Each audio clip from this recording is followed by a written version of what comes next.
Hello friends, welcome to collective clouds.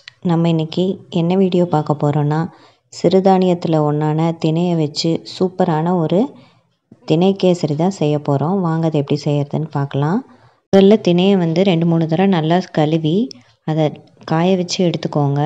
அப்போ தான் அதில் இருக்க உமியெல்லாம் வரும்.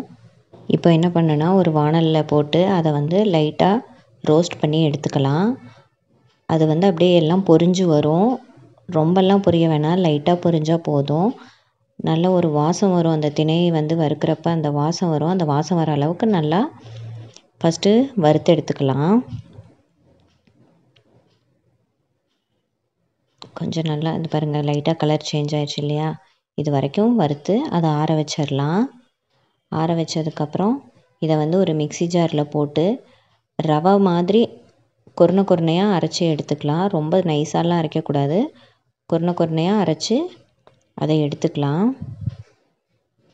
இப்போ நம்ம கேசரி செய்ய ஆரம்பிச்சிடலாம். இப்போ வாணல் வச்சு அதில் தேவையான அளவுக்கு நம்ம நெய்யை ஊற்றிக்கலாம். ஃபஸ்ட்டு முந்திரி திராட்சையை ரோஸ்ட் பண்ணி எடுத்துக்கலாம். ஃபஸ்ட்டு திராட்சை போட்டாச்சு.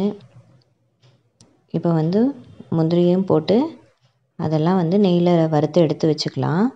நாங்கள் 1/4 கிலோ திணை எடுத்திருந்தோம். அது இந்த கப்பில் 1 கப் ஆச்சு. ரோஸ்ட் பண்ணி அதை அரைச்சதுக்கப்புறமேட்டுக்கு அதையும் அந்த நெய்லேயே ஆட் பண்ணிடலாம். அதை கொஞ்சம் நேரம் நல்லா அப்படியே ட்ரை ரோஸ்ட் பண்ணலாம். ரொம்பலாம் அடுப்பை ஃபாஸ்ட்டாக வச்சிடக்கூடாது, அடிப்பிடிச்சி தீய ஆரம்பிச்சிடும். அதனால் லைட்டாக அடுப்பை சிம்லேயே வச்சுட்டு இதை அப்படியே அந்த நெய்யில் ஃபுல்லாக ரோஸ்ட் பண்ணி எடுக்கலாம். இப்போ எந்த கப்பில் நம்ம அந்த திணை எடுத்தோமோ அதே கப்பில் நான் 3 கப் அளவுக்கு தண்ணி ஊற்றுறேன். 3 கப் தண்ணி ஊற்றி அதை கொஞ்சம் நேரம் அந்த திணையை வேக விடலாம். நீங்கள் கலந்துகிட்டே இருக்கணும். அடுப்பு மீடியமில் வச்சுக்கோங்க. இப்போது கலந்துகிட்டே இருக்கணும் கொஞ்சம் நேரம். அந்த தண்ணியெல்லாம் சுண்டி வரட்டும்.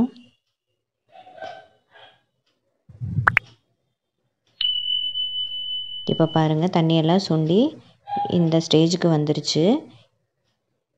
இப்போ நம்ம என்ன பண்ணோன்னா, இன்னும் கொஞ்சம் அதை லைட்டாக தண்ணி இருக்குது, அந்த தண்ணியெல்லாம் இன்னும் கொஞ்சம் ட்ரை ஆகிற வரைக்கும் அப்படியே லைட்டாக இது பண்ணலாம். நீங்கள் எடுத்து தொட்டு பாருங்கள் அது வெந்துருச்சான்னு. இப்போ எந்த கப்பில் நம்ம எடுத்தோமோ அதே கப்பில் ஒரு 3/4 கப் சர்க்கரை நான் ஆட் பண்ணுறேன். எனக்கு 3/4 கப் சர்க்கரையே கொஞ்சம் அதிகமாக இருந்த மாதிரி இருந்துச்சு. நீங்கள் உங்களோட டேஸ்ட்டுக்கு தகுந்த மாதிரி நீங்கள் சர்க்கரை ஆட் பண்ணிக்கோங்க. இப்போ சர்க்கரையை போடவும் திரும்ப அது லூஸ் ஆக ஆரம்பிச்சிரும். இப்போ அதை திரும்ப இன்னும் கொஞ்சம் நேரம் அடிப்பிடிக்காமல் நல்லா கண்டினியூஸாக கிளறிட்டே இருக்கணும். இந்த ஸ்டேஜில் நான் சர்க்கரையோட ஏலக்காவை பவுட்ரு பண்ணி வச்சுருக்கேன். அதை கொஞ்சம் ஆட் பண்ணிக்கலாம். அது நமக்கு ஃப்ளேவருக்கு ஆட் பண்ணிக்கலாம். இப்போ எல்லாத்தையும் போட்டு நல்லா கலந்துகிட்டே இருக்கணும். இப்போ இந்த சர்க்கரையெல்லாம் அந்த திணையோட மிக்ஸ் ஆகி நல்லா ரெடியாகணும். இப்போ இந்த ஸ்டேஜில் உங்களுக்கு நெய் வேணும்னா நீங்கள் நெய்யை ஆட் பண்ணிக்கலாம். நல்லா கலந்து விட்டுட்டே இருக்கணும் கைவிடாமல். இப்போ இதில் நம்ம வறுத்து வச்சுருந்த முந்திரியும் திராட்சையும் போட்டுடலாம். போட்டுட்டு அதையும் கைவிடாமல் கலந்துகிட்டே இருக்கணும். கொஞ்சம் உங்களுக்கு எந்த கன்சிஸ்டன்சி வேணுமோ அந்த கன்சிஸ்டன்சியில் நீங்கள் ஸ்டவ்வை ஆஃப் பண்ணிக்கலாம். பாருங்கள், இந்த ஸ்டேஜில் ஒரு கேசரி நமக்கு பர்ஃபெக்டாக ரெடி ஆகிடுச்சு. அவ்வளோதான். இப்போ நமக்கு திணை கேசரி ரெடி ஆகிடுச்சு.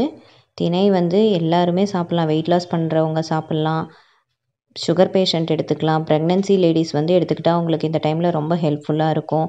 இதில் ஃபைபர் அதிகமாக இருக்கனால ஹெல்த்துக்கு ரொம்ப நல்லது. விட்டமின்ஸ், மினரல்ஸ் எல்லாமே இதில் இருக்குது.